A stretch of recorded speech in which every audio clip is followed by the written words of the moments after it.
Well, siguro sa nangyayari sa ating Vice President, nagkakaroon siya ng, I think she's being overwhelmed by anger and hate. Pag ang isang tao ay sobrang galit,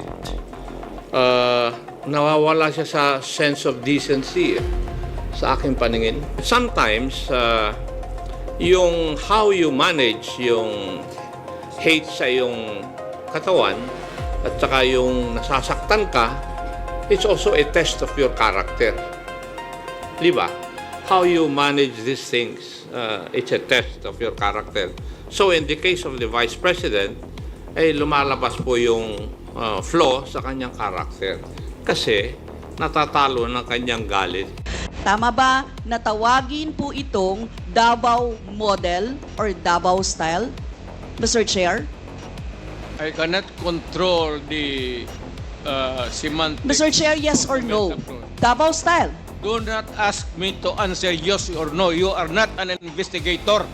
Mr. Chair, tayo po ay nasa investigasyon kasalukuyan, Yes, Mr. but you Chair. are not an investigator. Why are you asking me to answer Mr. Chair, yes or no? tinatanong ko lang Point of Session order. suspended. ang tinatanong ko lang, sa particular question na yon, maaari naman siyang sagutin ng yes or no. And then the explanation, Mr. Chair. Opo. Mr. Do not control my answer. Kung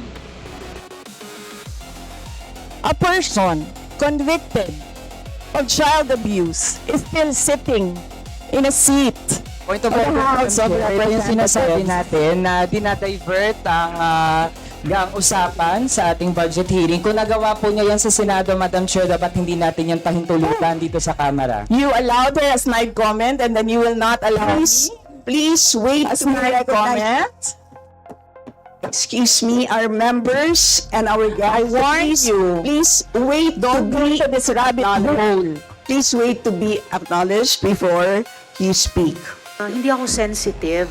Ayaw ko lang talaga ng bastos. Ayaw ko ng walang hiya. Lalo na pag pinag-uusapan natin ng seryosong bagay ng war on drugs saka Kaya extrajudicial killings. ako bastos man, Salamat kayo, wala ang Mr. hiya Chair. talaga ako.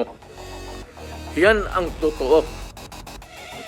Tigilin na po natin yung pagsisira at paninira sa mga Hindi ba institusyon. paninira, ma'am, Because we need- sinasabi ko, para sabihin kulang. pero may nasabi Hindi rin nila kasalanan. may Ang nasabi ideya rin talaga hindi kulang detail. ng tao, Pero- kulang ng organisasyon. Pero I heard the term, Mr. Chair, You have halos to have, inutil. Mr. So, President, tao, pati pondo there ng are- pera. There are ways na i-strengthen ang PIDEA na hindi natin Hindi sinasabing mo dala sa halos istorya yan dito. inutil. Actually, okay. No. Excuse me, Mr. Chair. Sige. Miyembro po ako ng committee ito, ng subcommittee at ng Senado. So, I am just making an interjection.